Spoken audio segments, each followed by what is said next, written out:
Brothers వివాహాలు మరియు పండుగ వేడుకలకు సరికొత్త డిజైన్స్ తో అద్భుతమైన కలెక్షన్. నమస్తే, వెల్కమ్ టు ఐ డ్రీమ్. నేను మీ విజిత. ప్రస్తుతం మనతో పాటు ఉన్నారు ఇస్కాన్ టెంపుల్ నుంచి ప్రణవానంద ప్రభుజీ. వారి ప్రవచనాల రూపంలో, వారి మాటల రూపంలో మనకు ఎన్నెన్నో మంచి విషయాలు ప్రతిసారి తెలియజేస్తూనే ఉంటారు. మనకున్న సందేహాలన్నింటినీ నివృత్తి చేస్తూనే ఉంటారు. అయితే నిజంగా భగవంతుడికి మనందరం కూడా భక్తులమే. నిజమైన భక్తుడు అంటే ఎవరు, ఎలాంటి లక్షణాలు కలిగి ఉంటారు, మనం ఆధ్యాత్మిక మార్గంలో నడవాలంటే అసలు మన ప్రయాణం ఏ విధంగా మొదలవ్వాలి, ఇలాంటి విషయాల గురించి ఈరోజు మాట్లాడబోతున్నాం. ఇప్పుడు ప్రభుజీతో మాట్లాడి మరిన్ని విషయాలని నివృత్తి చేసుకుందాం. నమస్కారం ప్రభుజీ. నమస్కారం అండి. హరే కృష్ణ ప్రభుజీ. హరే కృష్ణ. ప్రభుజీ, నిజంగా భక్తుడు అంటే ఎవరు ప్రభుజీ? భగవంతుడి పట్ల పరిపూర్ణమైన నమ్మకం ఉన్నవాడు భక్తుడు. సుఖాలు వచ్చినా, దుఃఖాలు వచ్చినా, అవమానాలు వచ్చినా, పొగడతలు వచ్చినా, మన జీవితంలో ఏ సిచ్యువేషన్ వచ్చినా సరే మనం భగవంతుణ్ణి ఆశ్రయించి ఆయన పట్ల నమ్మకం ఉన్నవాడు భక్తుడు. చాలాసార్లు ఏమవుతుందంటే అండి, మనకి మంచి జరుగుతున్నప్పటి వరకు వెరీ గుడ్, మనం చాలా భగవద్భక్తులం అని అంటే, కానీ ఏదన్నా చెడు జరిగిపోయింది ఏమనుకోండి, నాకెందుకు ఇలా జరిగింది, నేను ఇంత మంచివాడిని, ఆయన ఎందుకు అలా చేయలేదు, కాబట్టి ఈయన నాకొద్దు అని అంటారు చాలా మంది. మేము మీరు ఆశ్చర్యపోతారు, అసలు నాకు నా భక్తి జీవితంలో చాలా ఇన్స్పిరేషన్గా అనిపించింది. నేను ఇప్పుడు మనకి తెలుసు పాలస్తీన్ ఇంకా ఇజ్రాయెల్లో వార్ జరుగుతుంది, గాజా అనే ప్రదేశంలో. అయితే ఒక ఆవిడ, అసలు చాలా వీడియోస్ చూశాను ఒకదాని తర్వాత ఒకటి, అక్కడ ఉండే వాళ్ళు మొత్తం ఫ్యామిలీ నష్టం అయిపోయినా, పిల్లలు చనిపోయినా, ఏం చేసినా సరే వాళ్ళు ఇలా అంటున్నారనమాట, ఏ అల్లా నువ్వు మాకు ఇది చేసావు కానీ మేము మాత్రం నీకు స్తోత్రం చేస్తాం. దే ఆర్ వాళ్ళ లాంగ్వేజ్లో వాళ్ళు చెప్తున్నారనమాట, నువ్వు ఏం చేసినా సరే మా మంచికే చేస్తావని నాకు తెలుసు, కాబట్టి ఇంకా ఇంకా మేము మిమ్మల్ని పొగుడుతూనే ఉంటాము. ఆ సిచ్యువేషన్లో కూడా అసలు ఆ నమ్మకం ఎలా ఉంది అని నాకు చాలా ఇన్స్పిరేషన్గా అనిపించింది. అరే ఎంత ట్రూ డివోషన్ వాళ్ళకి ఉన్నది, ఒక నమ్మకం వాళ్ళ దేవుడి పట్ల వాళ్ళకు ఉన్నది. కానీ మనం ఎన్నిసార్లు చాలామంది చూస్తుంటాం. మొన్న నాకు ఎవరో వీడియో పంపించారు, అందులో చెప్తారు, ఒక వెంకటేశ్వర స్వామి ఫోటో ఉంటుందన్నమాట, ఒక ఆవిడ చెప్తారు, ఓయ్ నేను చెప్పింది చేస్తావా లేదా, ఇంకో దేవుడిని తీసుకొచ్చి పెట్టేయాలనా అని అంటుందన్నమాట. అయితే నేను చూసి ఆశ్చర్యపోయాను అనమాట, మనకి ఎందుకు ఇలాంటి ఫేత్, ఇలాంటి నమ్మకం ఎందుకు లేదు? ఎప్పుడైతే మనం ఎంతైతే మనకి ఇన్వెస్ట్మెంట్ చేస్తామో అంతే రిటర్న్ వస్తుంది కదండి. అలానే మన నమ్మకం, మాన అపమానాలు, ఇవి సుఖ దుఃఖాలు, ఇవన్నీ ప్రపంచంలో ఒక భాగం అండి, ఇదంతా జీవితంలో ఒక భాగం. అందుకే మన సనాతన సంస్కృతిలో ఎప్పుడు మంచే ఉంటుంది అని చెప్పారు. అందుకే ఈ ఉగాది పచ్చడి, మన నూతన సంవత్సరం ప్రారంభమైనప్పుడు షడ్రుజోపేతం కదండి, చెప్పుకున్నాం. కాబట్టి ప్రతి ఒక్కటి కొద్దిగా అది కావాలి, కొద్దిగా ఇది కావాలి. కానీ మనం ఏం చేస్తామంటే, ఎవరికైతే అచంచల విశ్వాసం ఉంటుందో భగవంతుడి పట్ల, స్వామి నువ్వేం చేసినా నా మంచే చేస్తావు అనేవాడు నిజమైన భక్తుడు. కాబట్టి ఎక్కడి నుంచైనా ఆ విశ్వాసం, ఆ శ్రద్ధ కానీ మనం నేర్చుకోగలిగితే ఇట్ ఈస్ ఎక్స్ట్రీమ్లీ వండర్ఫుల్ అనమాట. ఆ శ్రద్ధ, స్వామి నువ్వు ఏం చేసినా సరే నేను నిన్నే కొలుస్తా, అటువంటి శ్రద్ధ మన దగ్గర ఉండిందండి, మన దగ్గర ఉండింది. మన పూర్వీకులు, రాజులు, మహారాజులు, అసలు మన సంస్కృతి, సిక్కులు ఎవరైతే మనకి వాళ్ళ జీవితాన్ని త్యాగం చేసేసారు వాళ్ళ ధర్మాన్ని కాపాడుకోవడానికి.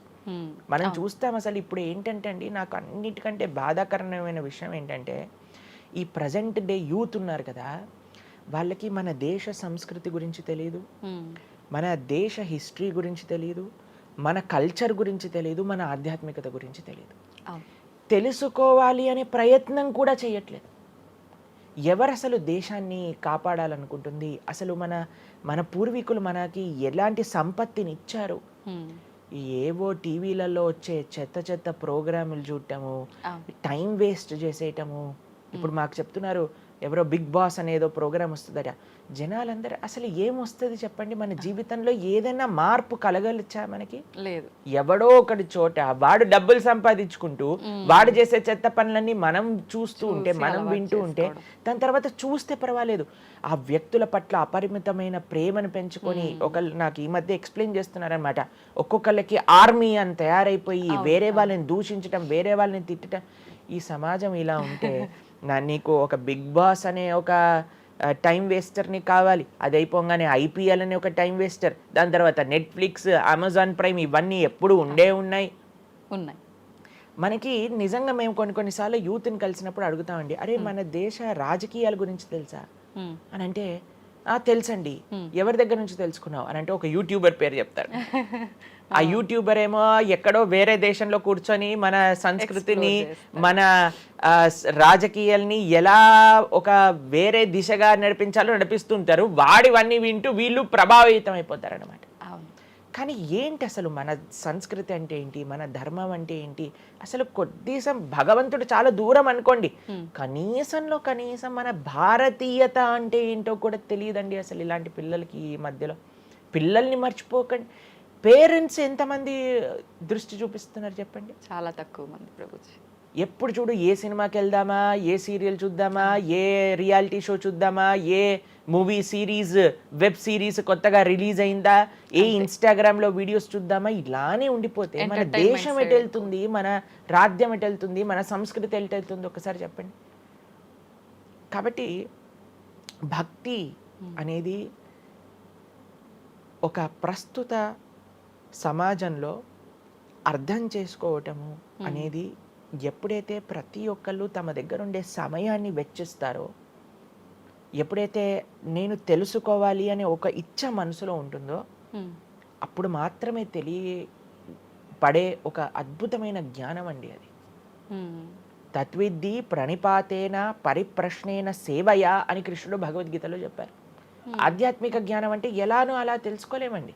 దానికి సమయాన్ని వెచ్చించాలి, దానికి ఇంట్రెస్ట్ మన లోపల కలిగి సమయాన్ని తీసుకోవాలి. అరే మనకి బిగ్ బాస్ చూడటంలో ఉన్నంత ఇంట్రెస్ట్ టైం, ఐపీఎల్ మ్యాచ్లలో చూడడానికి ఇంట్రెస్ట్ టైం, వెబ్ సిరీస్ చూడడానికి ఉన్న ఇంట్రెస్ట్ టైం, ఒక గీతా భాగవతం వినడానికి మనం టైం పెడుతున్నామా? లేదు, అసలు అట్లాంటి ఆలోచనే రావట్లేదు కదా. మరి భక్తి అంటే ఏంటి, భగవంతుడు అంటే ఏంటి, భగవంతుడు మనకి ఏం చేస్తున్నాడు, ఇవన్నిటికీ సమయం వెచ్చించాలి కదండి. కాబట్టి అందుకే మనం ఎప్పుడు చెప్పేది, ఒక భక్తుడు అనేవాడు అన్నిటికంటే అదృష్టవంతుడు. ఎవరికైతే భగవంతుడి యొక్క కృప అనుభవంలోకి వస్తుందో, అటువంటి అనుభవం కానీ మనం పొందాలి అని అనుకుంటే మనం సమయాన్ని కేటాయించాలి. ఇది చాలా ముఖ్యమైన విషయం. అయితే మనం ఆధ్యాత్మిక ప్రయాణం మొదలు పెట్టాలి అంటే ముందుగా చేయాల్సిన పని, మొట్టమొదటి అడుగు ఆధ్యాత్మిక ప్రయాణం ముందు పెట్టాలి అని అంటే ఇన్స్టాగ్రామ్, వాట్సాప్ని తగ్గించాలి. ఓకే. ఇంతకు ముందు ఏకాదశి, ఇప్పుడు రేపు ఏకాదశి ఉపవాసం అంటే నిర్జల ఉపవాసం అని లేదా ఫలాహార ఉపవాసం అని అలా చెప్తారు. కొన్ని సంవత్సరాలు అయిపోయాక ఉపవాసం అని అంటే కనీసం ఈ రోజైనా ఫోన్ చూడొద్దు అని చెప్పే రోజులు కూడా వస్తాయేమో అనిపిస్తుంది. ఎందుకంటే ప్రతిసారి కూడా అడిక్టెడ్ జనాలందరూ కూడా వాట్సాప్ వీడియోలు, స్టేటస్లు, ఇన్స్టాగ్రామ్, యూట్యూబ్, టీవీ వీటితో అడిక్ట్ అయిపోయి ఎంత సమయాన్ని వెచ్చిస్తున్నారు. అసలు మీరు అన్నట్టుగా జపం చేయడానికి అడుగురా అంటే జపం చేయడానికి సమయం లేదంటారు, వాట్సాప్ స్టేటస్ మాత్రం చూడడానికి సమయం ఉంటుంది. ఎంత విచిత్రం చెప్పండి. కాబట్టి మనము చాలా జాగ్రత్తగా మొట్టమొదటి అడుగు ఏంటి అని అంటే మనం చెయ్యకూడని విషయాలు పక్కన పెట్టడం. ఏంటి? అక్కర్లేని విషయాలు వినటం, అక్కర్లేని విషయాలు మాట్లాడటం, అక్కర్లేని విషయాల గురించి ఆలోచనలు చేయటం. వీటన్నిటిని పక్కన పెట్టి 4 నియమాలు చెప్పారండి మన శాస్త్రంలో భక్తిలో ముందుకెళ్ళడానికి, ధర్మ మార్గంలో ముందుకెళ్ళడానికి. మద్యం పానం శ్రియాసూన యథా అధర్మశ్చ చతుర్విధం అని భాగవతం చెప్తుంది. 4 రకములైన తప్పుడు అలవాట్లను మనం నిషేధన చెయ్యాలట. ఏంటి ఆ 4? మద్యము అని అంటే మద్యాన్ని సేవించటం, ఎనీ టైప్ ఆఫ్ ఇంటాక్సికేషన్ అని అనుకోండి, సిగరెట్లు కానీ, మందు కానీ, గుట్కా, మానిక్ చంద్, పాన్, ఇంకేమంటారు టొబాకో, ఇవన్నీ డ్రగ్స్, ఇవన్నీ అసలు చెప్తూ ఉంటే మిగతా ఎనీ కైండ్ ఆఫ్ ఇంటాక్సికేషన్ దీన్ని పక్కన పెట్టాలి. మనం భక్తి మార్గంలో ముందుకెళ్ళాలి అని అంటే చెప్తున్నాను. 2 మద్యం పానం శ్రియ అసూన. జూదము ఇంతకుముందు జూదం ఆడుతూ ఉండేవారు, మనకు తెలుసు పాచికలాట అని అనేవారు. మహాభారతంలో యుధిష్ఠిర మహారాజు గారు ఆడినప్పుడు ఏమైంది వాళ్ళ జీవితంలో మనందరికీ తెలుసు. ఎన్ని కష్టాలు పడాల్సి వచ్చింది, ఆస్తంతా వెళ్ళిపోవాల్సి వచ్చింది, అరణ్యానికి పాలవ్వాల్సి వచ్చింది. చాలా మంది అడుగుతారు ఎందుకు మహాభారతం యుధిష్ఠిరుడు ఆడాడు. ఆయన ఆడి చూపించారు, అయ్యా ఆడితే ఈ పని అవుతుంది. ఎగ్జాంపుల్ సెట్ చేయడానికి ఆయన చేశారు. సరే ఆయన చేసింది తప్ప కాదా, ఆయన ఏం అనుభవించారో తెలుసు కదండి. మనం ఎందుకు చెయ్యాలి ఆ పని? ఇప్పుడు జూదం యొక్క విపరీతమైన కాన్సిక్వెన్సెస్ తెలుసా అండి. ఇప్పుడు బెట్టింగ్ గేమ్లని, ఐపీఎల్ మ్యాచెస్ కి బెట్టింగ్స్ అని, లేదా ఏది వస్తే దానిపైన బెట్టింగ్లు పెట్టడం, అవి ఇవి ఎన్ని అప్లికేషన్స్ తయారైపోయి ఎన్ని ఒక యువతని ఒక తప్పుడు మార్గంలో పెట్టడానికి అసలు మాకు అప్పుడప్పుడు మేము యూట్యూబ్ చూస్తాం కదండి ప్రవచనాలు వినడానికి, మా గురువు గారి ప్రవచనాలు వినడానికి మేము చూస్తుంటాం అనమాట. ఓకే. అప్పుడు వస్తుంది రమ్మీ సర్కిల్ అని యాడ్ వస్తుంది అనమాట. ఇప్పుడు పేరు చెప్తున్నారు ఎందుకు ప్రభుజీ అని మీరు అనుకోవచ్చు. ఎందుకంటే పెద్ద పెద్ద సినిమా యాక్టర్స్ వాళ్ళు ప్రమోట్ చేసేది రమ్మీ సర్కిల్ అని, మాణిక్ చంద్ కంపెనీస్ని, గుట్కాలని, తర్వాత ఏవైతే అన్హెల్దీ ప్రోడక్ట్స్ కోక్ ఇలాంటివి ఏవైతే సాఫ్ట్ డ్రింక్స్ కూల్ డ్రింక్స్ ఉంటాయో వాటిని మీరు ఒక్కసారి ఆలోచన చేయండి. వాళ్ళు నిజమైన శ్రేయోభిలాషులా మనకి ఒక్కసారి ఆలోచన చేస్తే మనకు అర్థమవుతుందండి. మొత్తం ఒక దగ్గర ప్రపంచం అంతా ఇవి తప్పు, ఇవి ఇవి మీకు మంచిది కాదు అని మొత్తుకుంటుంటే మీరు ఎవరైతే మీరు హీరో హీరో హీరోయిన్ నా రోల్ మోడల్ అని అనుకుంటున్నారో వాడు మీకు నేర్పించేది ఏంటి అని అంటే, నువ్వు ఈ పేకాట ఆడు, నువ్వు గుట్కా తిను, నువ్వు కూల్ డ్రింక్ తాగు, నీ జీవితం ఏమైనా మాకు పర్వాలేదు. మేము ఎక్కడికి వెళ్ళినా నోరు నొప్పొచ్చేటట్టు అరిచి అరిచి చెప్తున్నా, అయ్యా ఇవి మంచిది కాదు, మీరు మంచి మార్గంలో ఉండండి, ఆరోగ్యాన్ని జాగ్రత్తగా పెట్టుకోండి, మనసు జాగ్రత్తగా ఉండండి, ధర్మాన్ని ఆచరణ చేయండి అని మేము చెప్తుంటే, కానీ జనాలకి వీటిలలో ఇంట్రెస్ట్ లేదు. వీళ్ళకి నా రోల్ మోడల్ వాళ్ళు, నా రోల్ మోడల్ ఇది అని ప్రొద్దు నుంచి రాత్రి దాకా ఇన్స్టాగ్రామ్లో చూడటం, వాళ్ళగా మాట్లాడటం, వాళ్ళగా వస్త్రాలు వేసుకోవటం, వాళ్ళలాగా మేము కూడా వాళ్ళలాగా అవ్వాలి అని అనుకుంటే వాళ్ళు ఏం నేర్పిస్తున్నారు మీకు ఒక్కసారి ఆలోచన చేయండి. ఎంతమంది దేశంలో ఉండే యువత మొత్తం కూడా తప్పుడు మార్గంలోకి వెళ్తే మన భారతదేశ భవిష్యత్తు ఏం కావాలో ఒకసారి చెప్పండి. కాబట్టి ఫస్ట్ ఏమన్నా మనం ఇంటాక్సికేషన్, సెకండ్ గ్యాంబ్లింగ్ అని అంటారు, జూదం, ఏ ప్రకారమైన జూదమైనా సరే దాన్ని పక్కన పెట్టాలి. మూడవది మాంసాహారాన్ని సేవించటం, ప్రాణిహింస చెయ్యకూడదు, భగవద్భక్తి మార్గంలో ముందుకెళ్ళాలి, భగవంతుని తెలుసుకోవాలి అని అంటే మనం లాస్ట్ టైం దీని గురించి మాట్లాడుకున్నాం, మనం ఎక్స్ప్లెయిన్ చేసాం అనమాట క్లియర్గా ఎందుకు మనం మాంసాహారాన్ని స్వీకరించకూడదు అని. అది భౌతికంగా మనకి మంచిది కాదు, ఆరోగ్యరీత్యా మంచిది కాదు, ఎమోషనల్గా మంచిది కాదు, ఎన్వైరన్మెంటల్గా మంచిది కాదు, స్పిరిచువల్గా మనకి మంచిది కాదు అని ఈ రీజన్స్ అన్ని చెప్పాం. అయితే నిన్నటి రోజున మాకు ఆ వీడియో పంపించారనమాట. సరే ఏమున్నాయి అబ్బా కమెంట్స్లో అని చదువుతుంటే చాలామంది అన్నారు, రోజు ఈ వీడియో చూడటం వల్ల మేము మాంసాహారం తినటం మానేసాము, మాకు క్లారిటీ వచ్చిందని చాలా కమెంట్స్ ఉన్నాయి. కొంతమంది ఏం రాశారు తెలుసా అండి, మరి ప్లాంట్స్కి, మరి ఆకుకూరలకి, తర్వాత మనం పండించే మొక్కలకు కూడా ప్రాణం ఉంది కదా అని. మీకు ఒక విషయం చెప్తాను, చాలామంది ఈ ఆర్గ్యుమెంట్స్ చెప్తారండి, నాన్ వెజిటేరియన్ మానేసేయండి అని అంటే, మరి మీరు జీవహింస చేయట్లేదా, మీరు కూడా మొక్కల్ని కట్ చేస్తున్నారు కదా అని అడుగుతారు. ఇప్పుడు దానికి 2-3 విషయాలు మీకు ప్రస్తావన చేస్తాను. ఒకటి, మీరు పాలకూరని, గోంగూరని, తోటకూరని కొయ్యడానికి వెళ్ళినప్పుడు అది గట్టిగా అరుస్తూ చంపేయకు నన్ను, ఏదో ఒక రక్తం కారటం, అది ఇలా గార్లో ఎగరటం, ఇలాంటివి చేస్తుందా అండి? లేదు. ఎప్పుడైనా మీరు ఆపిల్ పండుని కొయ్యడానికి వెళ్ళినప్పుడు ఆపిల్ పండుని ఇలా అనగానే దాంట్లో నుంచి రక్తం చెట్టులో నుంచి దారాలుగా కారుతుంటుందా అండి? అదేమైనా గట్టిగా అరుస్తుందా అని కొంతమంది అంటారు, అది అరుస్తుంది మనకి వినిపించదు. మనకి ఒకసారి అర్థం చేసుకోవాలి, ఒక ప్రాణికి, ఒక వెల్ డెవలప్డ్ కాన్షియస్నెస్ ఉన్న వ్యక్తికి, లేదా ఒక పర్సనాలిటీకి, లేదా ఒక ప్రాణికి, లేదా ఒక ప్లాంట్కి ఏంటి వ్యత్యాసము అనేది మనం తెలుసుకోవాలి.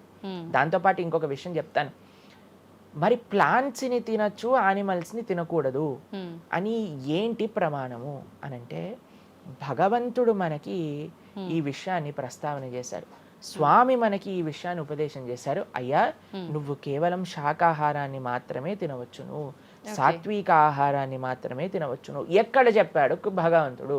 పత్రం పుష్పం ఫలం తోయం యోమే భక్తా ప్రయశ్చతి. పత్రం పుష్పం ఫలం తోయం, నువ్వు ఫలములను, తర్వాత ఆకులను, నీటిని, పాలను, వీటితో సంబంధించినవి ఏవైనా సరే తయారు చేయొచ్చు, భగవంతుడికి నివేదన చేయొచ్చు, స్వీకరించవచ్చు. కాబట్టి మన శాస్త్రములు దేన్నైతే యాక్సెప్ట్ చేశాయి, ఇప్పుడు చెప్పాయనుకోండి, సరే ఈ ప్లాంట్స్లలో కూడా ప్రాణం ఉందయ్యా, ప్లాంట్స్ కూడా తినకు అని అంటే ఏం చేస్తామండి? గాలిని పీల్చుకుంటామా? సన్లైట్ తో బతుకుతామా మనం ఏమన్నా ప్లాంట్స్ బతికినట్టుగా? ఏదో ఒకటి కావాలి కదా ఆహారం. కాబట్టి అన్నిటికంటే లీస్ట్ హింస, అహింస అంటే అన్నిటికంటే లీస్ట్ హింస ఎక్కడ ఉంటుందో అది.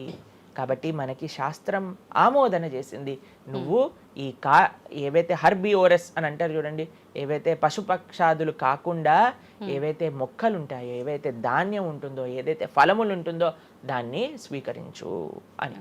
తర్వాత రెండో ఆర్గ్యుమెంట్ ఏం చేస్తారు తెలుసా అండి, నాన్ వెజిటేరియన్ అనగానే మనం కానీ తినకపోతే వాటి పాపులేషన్ మొత్తం పెరిగిపోయి పెరిగిపోయి పెరిగిపోయి పెరిగిపోయి మనల్ని చంపేస్తుంది. అయ్యా నువ్వొక్కడు మారటం చేత ఏమీ అవ్వదు. అవును, మొత్తం మారిపోదు. ప్రపంచం ఎలా వెళ్తుందో కొంతమంది మూర్ఖులు ఉంటారు, ఎంత చెప్పినా మారని వాళ్ళు వాళ్ళ పని చేసుకొని ఇవ్వండి. అంతే. భగవంతుడు బ్యాలెన్స్ ని తయారు చేశారండి. ఆ భగవంతుడు ఆ బ్యాలెన్స్ ని క్రియేట్ చేస్తారు. నువ్వు ఆ ధర్మాన్ని ఆచరించకుండా ఉండు. కాబట్టి 3 చూసాం. ఏంటి? మద్యం, పానం, శ్రియ, సూన. ఒకటి intoxication, gambling, meet eating. Last Prabhuji ఒక చిన్న డౌట్. ఇప్పుడు మాంసాహారం తినొద్దు, మన శాస్త్రంలో ఎక్కడ తినమని చెప్పలేదు అని అన్నారు కదా. మరి గ్రామ దేవతలకి కోళ్ళు, మేకలు ఇలాంటివన్నీ బలిస్తుంటారు కదా, మరి అది ఎక్కడ ఉంది అసలు? మీరు అమ్మవారిని జగన్మాత అని పిలుస్తారు తెలుసా? మీరు ఎప్పుడైనా అంటారా? అమ్మ అంటారు, అంతేనా? ఒక తల్లికి, ఒక తల్లితనంలో మీరు కూడా మదర్ కదండి. మీ పిల్లలకి ఏదైనా ఒక చిన్న బాధ కలిగితే మీరు ఓర్చుకోగలుగుతారా చెప్పండి? లేదు. అస్సలంటే అసలు అలాంటి ప్రస్తావనే తేయకూడదు ప్రభుజీ అని అంటారు. అవును, అంతేనా కదా? మరి జగన్మాత అని మనం అంటున్నప్పుడు ఆ జగత్తుకి తల్లి, జగత్తు మొత్తం అని అంటే ఆ పక్షి, ఆ ప్రాణి కూడా అదే జగత్తులో పుట్టిందే కదా. అంటే ఆ ప్రాణికి కూడా ఆవిడే కదా తల్లి. ఆ తల్లి ముందు మనం ఇలాంటి పనులు చేస్తే అమ్మకి నచ్చుతుందా నచ్చదా చెప్పండి? నచ్చదు. కాబట్టి ఇవన్నీ ఎక్కడొచ్చాయి అని అంటే మధ్యలో ఎక్కడో ఒక చోట కొన్ని తప్పుడు ఆచరణలన్నీ కూడా మన లోపలికి దూసుకొచ్చేసాయి అన్నమాట. కానీ బలి అనేది ఎప్పుడు ఇవ్వకూడదు. సాత్వికమైన ఆరాధన అన్నిటికంటే శ్రేష్టమైన ఆరాధన. ఈ బలులు ఇవ్వటం వీటన్నిటిని తామసిక ఆరాధన అని అంటారు. కాబట్టి మనము ఎంతైతే మీరు బలి అంటే ఏంటో తెలుసా అండి? ఏదో ఒకటి సమర్పణ చేయటము. సమర్పణ చేయటాన్ని, దాంట్లో ప్రాణిని సమర్పణ చేయటం కంటే మనకుండే అహంకారాన్ని సమర్పణ చేస్తే అమ్మవారు ఇంకా ఆనందిస్తారు. మన దగ్గర ఉండే దంభాన్ని సమర్పణ చేసేస్తే, బలిచ్చేస్తే ఇంకా ఆనందంగా ఉంటారు. దంభము అని అంటే గర్వం. ఓకే. అహంకారము, దంభము, ఈ రెండిట్లో వ్యత్యాసం ఏంటో తెలుసా అండి? గర్వము అని అంటే మనం చేసిన దానికి మనం గర్వపడటం అనమాట. నేనే చేశాను, నా అంతటి వాడు లేడు. దంభము అంటే చెయ్యని దానికి కూడా గర్వపడడం. ఓకే. కాబట్టి మనకుండే అభిమానాన్ని, మనకుండే ఆ లోభాన్ని, వీటన్నిటిని అమ్మవారికి సమర్పణ చేయండి, ఇంకా మంచి, ఇంకా ఆనందిస్తారు. అందుకే మనం తల నీలాలు ఇస్తాం. చాలా మందికి తెలియదు అసలు దేవుడు ఏం చేసుకుంటాడండి మన జుట్టుని, డాండ్రఫ్ తోటి ఉన్న జుట్టుని. దేవుడికి ఎందుకు సమర్పణ చేయాలి మనం తల నీలాలు అని అంటే, అయ్యా నేను జుట్టు ఉంటే ఎప్పుడు కూడా ఇలా ఇలా ఇలా హెయిర్ స్టైలింగ్ చేసుకుంటూ నేనేదో చాలా హ్యాండ్సమ్ మ్యాన్, చాలా హ్యాండ్సమ్ ఉమెన్ అనుకుంటూ ఉంటారు కదా అందరు కూడా. అయ్యా నా యొక్క ఆ సెల్ఫ్ కాన్షియస్నెస్ ని సమర్పణ చేస్తున్నా నీ దగ్గర. మనం గుడికెళ్ళి కొబ్బరికాయ కొడతాం. కొబ్బరికాయ ఎందుకు కొడతామండి? మనం కూడా అలాంటి హార్టెడ్ వ్యక్తులం అనమాట. మనకు కూడా ఆ గర్వంతో మనం కూడా అంత పైనుండే షెల్ ఉంటుంది కదా, ఎంత హార్డ్గా ఉంటుంది. కానీ ఎప్పుడైతే అది పలగొట్టేస్తామో అప్పుడు లోపల మంచి తీయటి నీరు మనకి దొరుకుతుంది. కొబ్బరి ఎంత స్వీట్గా ఉంటుంది, అది మనకు కలుగుతుంది. మన హృదయంలో ఆ సున్నితమైన భావాలు ఉన్నాయి, కానీ మనకుండే అజ్ఞానము, మనకుండే అహంకారం, మనకుండే అవిద్య దాన్ని ఆపేస్తుంది. అందుకే భగవంతుడి ముందు, స్వామి నీ ముందు నా అహంకారాన్ని సమర్పణ చేస్తున్నా అనే భావనతో మనం కొబ్బరికాయ కొట్టాలి. అంతేగాని కొబ్బరికాయ తీసుకెళ్ళి కొట్టేసి నేను ఈరోజు 108 కొబ్బరికాయలు కొట్టాను దేవుడి దగ్గర అనే అహంకారం వచ్చింది అనుకోండి, కొబ్బరికాయ కొట్టడమే వేస్ట్, ఫలితం లేదు. కాబట్టి మనందరం అర్థం చేసుకోవాలి అసలు ఏంటి భావన. బలి అని అంటే ప్రాణి బలి కాదయ్యా, నీ దగ్గర ఉండే చెడు గుణాలను బలి. కాబట్టి ఈ 3 విషయాలు అయిపోయి 4వ విషయం ఏదైతే మనం చేయకూడదో ఇల్లిసిట్ సెక్స్ అని అంటారు, వ్యభిచారము అని అంటే పురుషులు స్త్రీలు పురుషులు. నిన్నే ఒకళ్ళు చెప్తున్నారు, ఒక టీవీలో ఒక న్యూస్ వచ్చిందట, one of the most famous యాక్టరో లేదా ఇంకెవరో వాళ్ళ హస్బెండ్ని వేరే స్త్రీలతో పాటు పట్టుకున్నారు అని మాకు ఒక న్యూస్ నిన్న ఒకళ్ళు చెప్తున్నారు అనమాట. అంటే వాళ్ళు ఏం చెప్పారంటే నాకు, ప్రభుజీ సమాజంలో ఇలాంటివి ఎన్నో కేసులు వస్తున్నాయి ప్రభుజీ, ఈ మధ్యలో న్యూస్లో ఇలాంటివి అయితే తరచుగా మనం చూస్తూ ఉన్నాము. కాబట్టి ఈ సమాజం ఎటువైపు వెళ్తుందో తెలియట్లేదు ప్రభుజీ అని అంటే మేము వాళ్ళకి చెప్పాం, సమాజాన్ని ఎందుకు ఇటువైపు నడుస్తుంది అని అంటే మనం చూపించే విషయాలు అలా ఉన్నాయి, చూపించే సినిమాలు అలా ఉన్నాయి, చూపించే సీరియల్ అలా ఉన్నాయి, చూపించే ఆదర్శమైన వ్యక్తులు అలా ఉన్నారు. మనం ఎవరైతే హీరోలు అనుకుంటున్నామో వాళ్ళు ప్రొద్దున లేస్తే విడాకులు తీసుకొని ఇంకొకరిని పెళ్లి చేసుకొని, విడాకులు తీసుకొని ఇంకొకరిని పెళ్లి చేసుకొని, ఇలాంటివి చూస్తుంటే మనం కూడా అది నార్మలైజ్ అయిపోయింది మన భారతీయ సంస్కృతిలో. కానీ ఎక్కడైతే ధర్మం ఉంటుందో, రాముడు ఆదర్శంగా ఉన్న వ్యక్తి ఎప్పుడూ అలాంటి తప్పు చేయలేదండి. ఎందుకంటే రాముడు ఏకపత్ని వ్రతుడు. ఎంత కమిట్మెంట్ ఉండాలి భార్య పట్ల, భర్తకు కూడా అలానే అండి. ఇప్పుడు ఒకళ్ళు తప్పు అంటే, ఇప్పుడు చాలా మంది అనుకుంటారు ఇది ఎత్తి పురుషులకే వర్తించింది అని. పురుషులకు ఎంతైతే వర్తిస్తుందో అంతే స్త్రీలకు కూడా వర్తిస్తుంది, స్త్రీలకు ఎంతైతే వర్తిస్తుందో అంతే పురుషులకు కూడా వర్తిస్తుంది. కాబట్టి ఈ 4 చాలా జాగ్రత్తగా ఉండాలి. పరస్త్రీ సంఘము, పరపురుష సంఘం, వీటి నుంచి చాలా జాగ్రత్తగా ఉండాలి. ఈ 4 కానీ మనం ఆచరించగలిగితే మన జీవితంలో, చెయ్యకూడనివి 4, చెయ్యాల్సినవి 4. ఇప్పుడు మనం చెయ్యకూడనివి 4 గురించి విన్నాం కదా. చెయ్యాల్సిన 4 ఏంటో ఒక నిమిషంలో చెప్పేస్తా. మంచి భక్తుల యొక్క సాంగత్యం, మంచి పుస్తకాలు చదవటం, భగవన్నామాన్ని జపం చేయటం, మంచి ఆహారాన్ని స్వీకరించటం. ఈ 4 చేస్తే మనం డైరెక్ట్గా భగవంతుడి యొక్క శ్రీచరణాల దగ్గర ఉంటాం అనమాట. ఓకే, ఇవన్నీ జరగాలి అని అంటే మనం ఆధ్యాత్మికం వైపు మన మనసును మళ్ళించాలి. మనకి ఆధ్యాత్మికము అవసరము అని మనం తెలుసుకోవాలి. ఎప్పుడైతే తెలుసుకుంటామో మనం సమయాన్ని ఇవ్వగలుగుతాం. ఓకే ప్రభుజీ, జపం అని అంటుంటారు. నిజంగా జపం అంటే ఏంటి ప్రభుజీ? ఏ విధంగా జపం చేయాల్సి ఉంటుంది? జపము మనకి కలియుగంలో తరించడానికి మార్గం. కృతేయ ధ్యాయతో విష్ణుం త్రేతాయాం యజతోమకై ద్వాపరే పరిచర్యాయాం కలో తత్ హరికీర్తనం అని చెప్పారు. భగవంతుడి యొక్క నామ జపం అత్యంత శ్రేష్టమైనది. కృష్ణుడు భగవద్గీతలో ఏం చెప్తారో తెలుసా అండి? అన్నిటికంటే గొప్ప యజ్ఞం, యజ్ఞములలో నేను ఒక యజ్ఞాన్ని అని చెప్తారు. ఏ యజ్ఞం తెలుసా? యజ్ఞానాం జప యజ్ఞోస్మి అని భగవంతుడు చెప్తారు.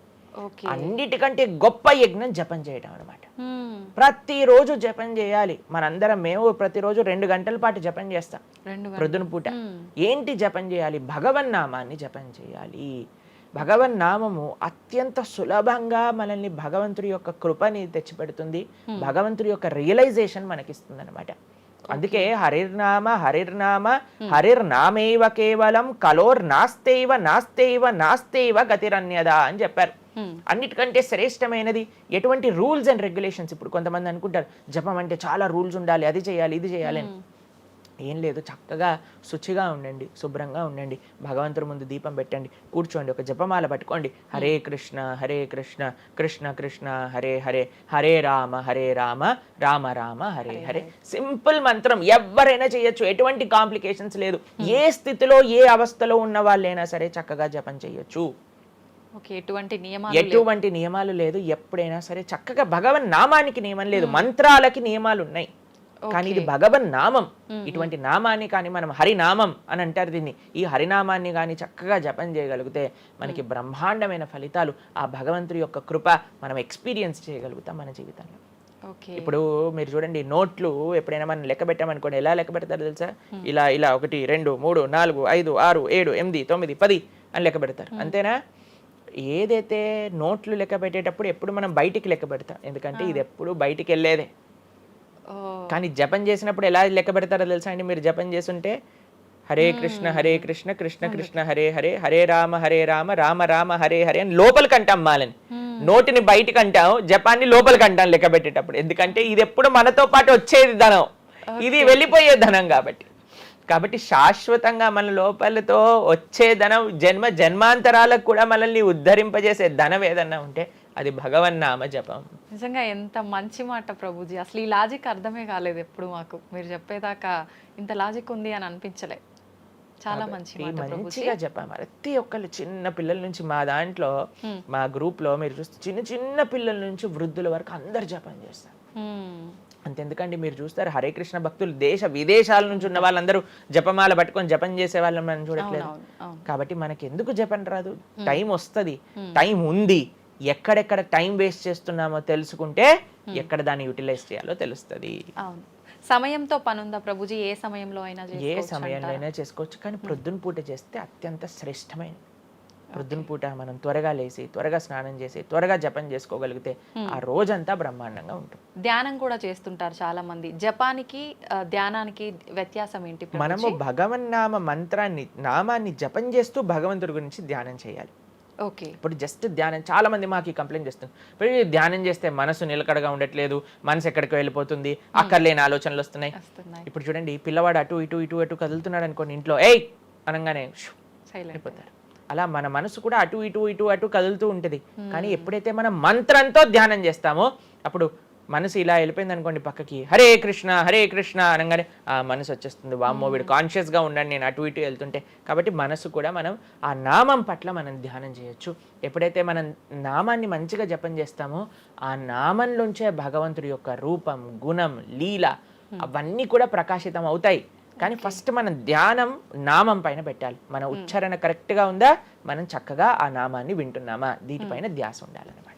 నిజంగా చాలా మంది ధ్యానం చేసేటప్పుడు ఆ ఏకాగ్రత అనేది రావట్లేదు, ఎన్నిసార్లు ప్రయత్నించినా అంటుంటారు కదా ప్రభుజీ, ఏం చేయాలంటారు ఆ ఏకాగ్రత రావాలంటే? ప్రాక్టీస్ చేయాలి. అభ్యాసేనతు కౌంతేయ, అభ్యాసం చేయాలి. ఇదేదో చాలా మంది ఏం చేస్తారు తెలుసా అండి, ప్రభుజీ నేను 3 రోజుల నుంచి జపం చేస్తున్నా కానీ నాకు ఆ రుచి కలగట్లేదు. అయ్యా 300 కోట్ల జన్మలు తీసుకున్నాం మనము, ఆ జన్మాంతరాల్లో ఉండే వాసనలు ఉన్నాయి కదా, కొద్దిగైనా మనం సమయం ఇవ్వాలి భగవంతుడి యొక్క నామం. ఇప్పుడు మురికి పట్టిన ఒక క్లాత్ ఉందనుకోండి, ఇంకులో ముంచేసిన క్లాత్ ఉందనుకోండి, దాన్ని ఇచ్చాను అనుకోండి, ఇప్పుడు ఒక్క ఉతుకుల్లో పోతుందా ఇంకంతా? ఒక ఉతుకు తర్వాత ఇంకో ఉతుకు తర్వాత ఇంకో కొద్దిగా వెళ్తూ ఉంటుంది. కొన్నిసార్లు మనకి ఫస్ట్ 3-4 వాషెస్లో తెలియదు అసలు పోయిందా లేదా. పోతుంది కానీ మనకు అంత ఎవిడెంట్గా కనిపించదు. కానీ 10, 15, 20, 30 సార్లు అయ్యాక తెలుస్తుంది. 100 సార్లు అయ్యాక మళ్ళీ మనకి తెల్లగా ఆ క్లాత్ బయటికి వచ్చేస్తుంది. అలానే మనం కూడా ప్రయత్నం చేస్తూ ఉండాలి. ఇన్ని జన్మలు మనం మాయకి ఇచ్చేసి ఒక జన్మలో 3 రోజులు మనం భగవన్నామాన్ని జపం చేసి ఇప్పుడు నాకేం కలగలేదు అని అంటే ఎలా చెప్పండి? ఆ నిష్ఠ, సిన్సియారిటీ ఇవ్వాలి టైం మనకి. ఎలాగైతే మీరు టైం దీనికి ఇచ్చారో అలానే టైం భగవంతుడు కూడా ఇవ్వాలి. తప్పకుండా ఆ ప్రాసెస్లో తప్పులేదు. మన సిన్సియారిటీ ఎంత సిన్సియర్గా మనం చేస్తే అంత తొందరగా మనకు కృప అనేది లభిస్తుంది. ఓకే ప్రభుజీ, పునర్జన్మలు అని అంటుంటారు, పునర్జన్మలు ఉంటాయా? ఇందాక మీరు చెప్పినట్టు ఎన్నో జన్మల వాసనలు మనకి జన్మలో కూడా అవి ఉంటాయి అని చెప్పన్నారు కదా, ఆ వాసనలకు సంబంధించిన ఆ లైఫ్ని మళ్ళీ ఈ జన్మలో మనం అనుభవిస్తామా? తప్పకుండా. మీరు అంతెందుకండి, మీరే ఎన్నోసార్లు మీ జీవితంలో కొంతమందిని కలిసి ఉంటారు, వాళ్ళు చెప్తారు ఇది ఈ జన్మలోంచి కాదు, పక్కా వీడి పోయిన జన్మలోదే ఈ లక్షణం. ఎందుకంటే చాలా మంది అంటారు మా ఇంట్లో ఎవరండి ఇలా ఉండరండి కానీ వీడికొక్కటే ఈ గుణం వచ్చింది అని అంటూ ఉంటారు. హరే కృష్ణ మంత్రాన్ని పాడుతున్నాడు ఆయన.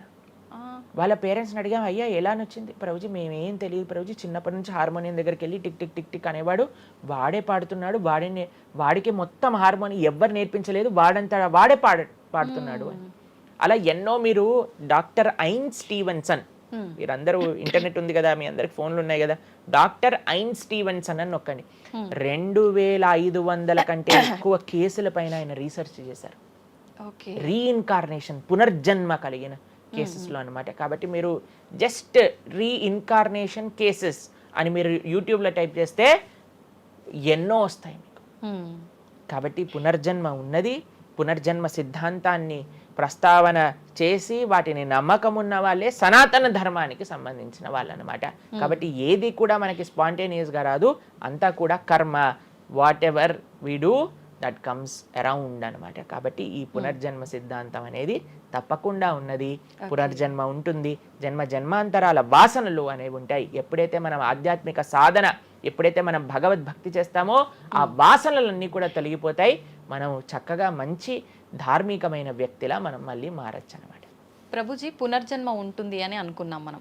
అయితే పునర్జన్మ అంటే అంతకుముందు జన్మకు సంబంధించిన పాపం పుణ్యం ప్రతి ఒక్క దాని ప్రభావం ఈ జన్మలో ఉంటుందంటారా ప్రభుజీ? తప్పకుండా. చాలా మంది అంటారు ప్రభుజీ వాళ్ళు ఇంత పిచ్చి వాళ్ళు కానీ ఇంత ఆనందం ఎందుకు వస్తుంది అని అంటే, వాళ్ళు గత జన్మలో చేసిన పుణ్యం ఇప్పుడు వాళ్ళకి వస్తుంది, ఈ జన్మలో చేసే పాపం మళ్ళీ వస్తుంది.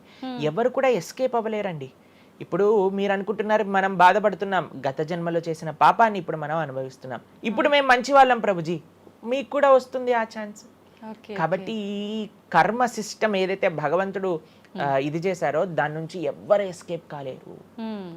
ఆయన సిస్టమ్ చాలా పక్కా. ఇక్కడ ఉండే మనం అప్పుడప్పుడు ట్రాఫిక్ సిగ్నల్ ని దాటేసి ట్రాఫిక్ పోలీస్ నుంచి ఎస్కేప్ అవ్వచ్చు, కానీ భగవంతుడి యొక్క రేడార్ నుంచి ఎస్కేప్ అవ్వలేదన్నమాట. ఎందుకంటే ఆయన హృదయంలో ఉండే కదా అన్ని నోట్ డౌన్ చేసుకునేది. కాబట్టి తప్పకుండా గత జన్మ పుణ్యము గత జన్మ పాప ఫలితాలు ఈ జన్మలో అనుభవించాల్సిందే. చాలా మంది మమ్మల్ని అడుగుతారు, ప్రభుజీ నరకానికి తీసుకెళ్తారు కదా. ఆ నరకానికి తీసుకెళ్తారు, మరి నరకంలోనే అంత అయిపోగొడితే మళ్ళీ ఈ జన్మలో ఇవ్వటం ఎందుకు? ఇన్స్టాల్మెంట్లో వస్తాయి, ఈఎంఐస్ కింద కట్టాల్సి వస్తుంది అనమాట మన ఫలితాన్ని. కొద్దిగా నరకంలో, కొద్దిగా ఈ జన్మలో, మళ్ళీ వచ్చే జన్మ. ఒకటేసారి ఆ యొక్క ఫలితాన్ని కానీ ఇచ్చేస్తే మనం తట్టుకోలేము. కాబట్టి భగవంతుడి యొక్క కృప నిజంగా చెప్పాలంటే ఇన్స్టాల్మెంట్స్ లో వచ్చేది. ఇప్పుడు చూడండి, ఒకసారి 10 కోట్లు కట్టాలి అంటే అది ఈజీయా, లేదా ఇన్స్టాల్మెంట్ లో కట్టాలంటే ఈజీయా? అందుకే కదండి అందరు ఈఎంఐలు కావాలండి. అలానే పుణ్యం, అలానే పాపం కూడా. కొద్దిగా స్వర్గంలో అనుభవించు, కొద్దిగా ఇప్పుడు అనుభవించు, మళ్ళీ నెక్స్ట్ జన్మలో అనుభవించు. అది తప్పదు, ప్రతి ఒక్కళ్ళు అనుభవించాల్సిందే. లేకపోతే చెప్పండి, అసలు ఈ జన్మలో ఎందుకు కొంతమంది కష్టాలు అనుభవిస్తున్నారు?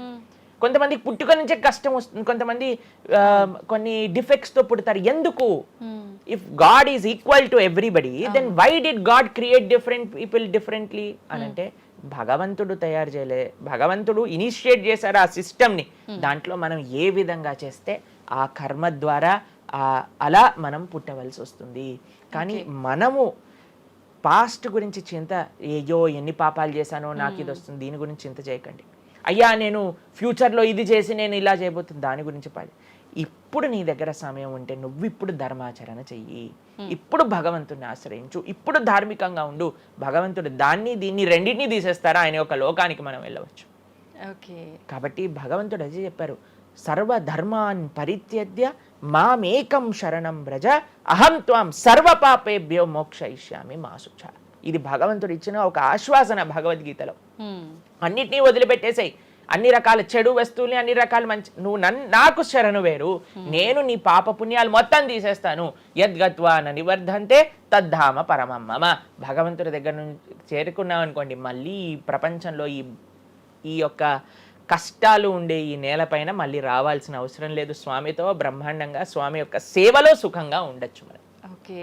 అయితే ప్రభుజీ చాలా మంది చెప్తుంటారు, అన్ని అనుభవించండి తప్పదు అన్నప్పుడు ఎందుకు భగవంతుని ఆరాధన చెయ్యాలి అని. వాళ్ళందరికీ ఇది మంచి సమాధానం ప్రభుజీ. నిజంగా చాలా మంది ఇదే అంటుంటారు, అంతే కదా, ఎంత భగవంతుని ఆరాధించినా ఈ కష్టాలు తప్పట్లేదు, అసలు లైఫ్ ఏం చేంజ్ అవ్వట్లేదు, మనశ్శాంతి లేదు, ఎందుకు అసలు ఆరాధించాలని చెప్పి అసలు భగవంతుని పూజించడం కూడా మానేస్తుంటారు.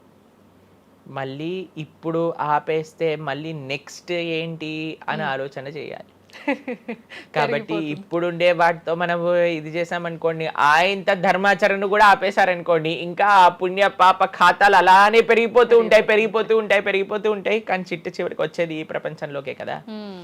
కాబట్టి మనకి చెడు చేయటం పనికిరాదు, కేవలం మంచి చేయటం కూడా పనికిరాదు. భగవద్భక్తి అన్నిటికంటే టాప్ మోస్ట్. కాబట్టి మనం ధార్మికంగా ఎంత భగవద్భక్తితో ఉంటే అది మనకి అంత మంచిది. ప్రభుజీ కర్మ సిద్ధాంతం అన్నారు కదా, అసలు కర్మ సిద్ధాంతం అంటే ఏంటి ప్రభుజీ? ఏం చెప్తోంది అసలు? మనం చెయ్యంది మనకి రాదు, మనం చేసింది తప్పకుండా మనకు వస్తుంది. ఇదే కర్మ సిద్ధాంతం. Every action has equal and opposite reaction. ఇలా అయితే ఈ లా ఉందో అదే కర్మ సిద్ధాంతం. అంటే నువ్వు చేసింది ఏదైనా సరే ఆ యొక్క ఫలితం నుంచి తప్పించుకోలేవు. తర్వాత ఏదైతే నువ్వు చేసావో దాని నుంచి తప్పించుకోలేవు. మంచైనా చెడైనా, మొన్న అయింది నీకు ఈ రోజు వస్తుంది, ఈ రోజు చేసిన దానికి రేపు వస్తుంది. ఇదే కర్మ సిద్ధాంతం అంటే. కాబట్టి ఎప్పుడు ఇది మన మనసులో ఉండాలి. అరే ఈ రోజు నాకు ఏదైనా బాధ ఉంటే నేను ఏదో చేశానేమో, కాబట్టి ఏదో చేశాము అయిపోయింది, ఈ రోజు ఈ కష్టం వచ్చింది, కృష్ణ నువ్వు నాకు శక్తినివ్వు ఈ కష్టాన్ని ఎదుర్కోవడానికి. ఇప్పటి నుంచి నేను ఇలానే మంచిగా ఉంటాను, ఎప్పుడూ అధర్మం వైపు వెళ్లకుండా ఉంటాను, స్వామి నువ్వే రక్ష అని ఆ ధర్మ చింతన ముందుకు తీసుకెళ్ళటం. ఇప్పుడు కానీ మనం ఆ ధర్మ సంకల్పం చేసుకుంటండి, రేపటి రోజున మరి చాలా మంది రేపు ఎవరు చూసారో లేదో, అయ్యా రేపు ఎవరు చూసారో లేదో అని కానీ మీ పిల్లవాడు చెప్పి నేను ఇప్పుడు కష్టపడను, రేపు నాకు ర్యాంక్ వచ్చాక నాకు ప్లేస్మెంట్ వస్తుందో లేదో నాకేం గ్యారంటీ ఉంది కాబట్టి నేను చదవను అన్నాడు అనుకోండి, ఏం చెప్తారు మీరు? నాన్న నువ్వు ప్లేస్మెంట్ గురించి బాధపడకు, ఫస్ట్ నీ కర్తవ్యం చదవటం నువ్వు చదువు, దాని తర్వాత నీకు వస్తుంది, నీ జీవితం సెటిల్ అవుతుంది. అంతే కదండి. మనం కూడా లేదు రేపు ప్రొద్దున ఎవరు చూసారు స్వర్గాన్ని నరకాన్ని కాబట్టి నేను ఇప్పుడు ధర్మాచరణ చెయ్యను అని అంటే మీ పిల్లవాళ్ళు కూడా ఎక్కడైతే చదవను అని అంటారో అలానే మనం కూడా తయారవుతాం.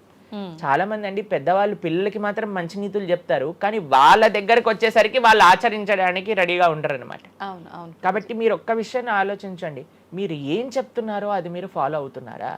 పెద్దలు ఫాలో అవుతేనే అది పిల్లలు ఆచరిస్తారు, లేకపోతే ఆచరించరు. పిల్లలకి స్కూల్ ఎలానో మనకి భగవంతుడి యొక్క సృష్టి చేసిన ఈ ధర్మం అలాంటి.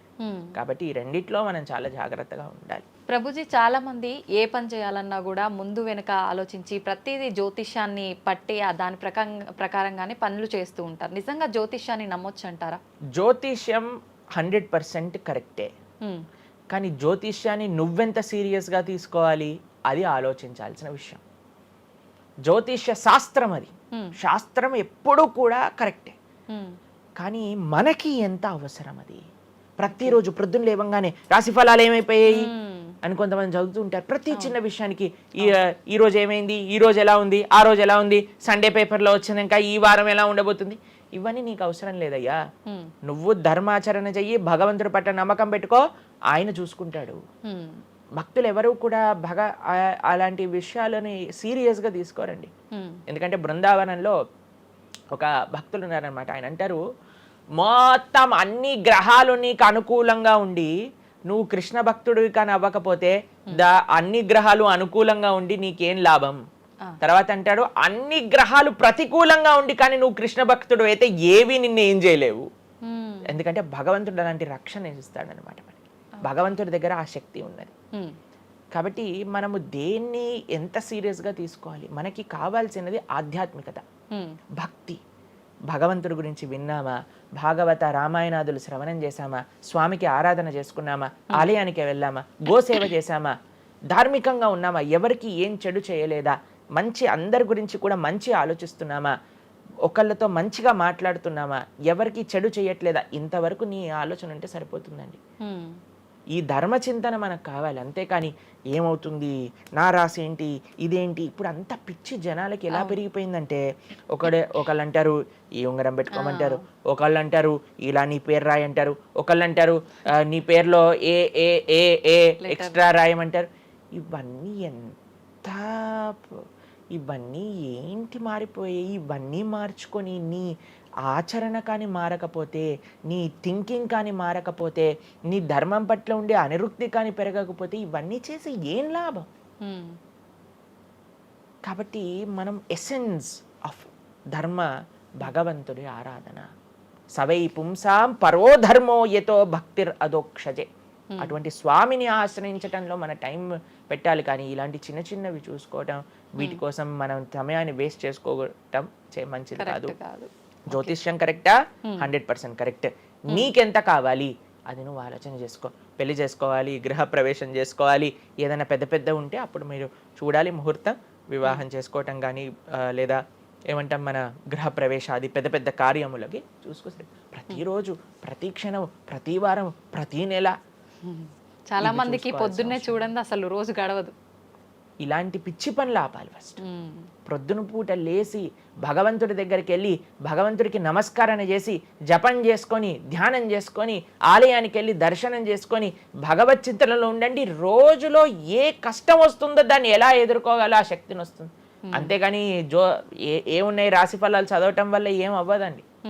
కాబట్టి సొల్యూషన్ పైన కాన్సన్ట్రేట్ చేయండి, ప్రాబ్లం కోసం విశ్లేషణ చేయకూడదు.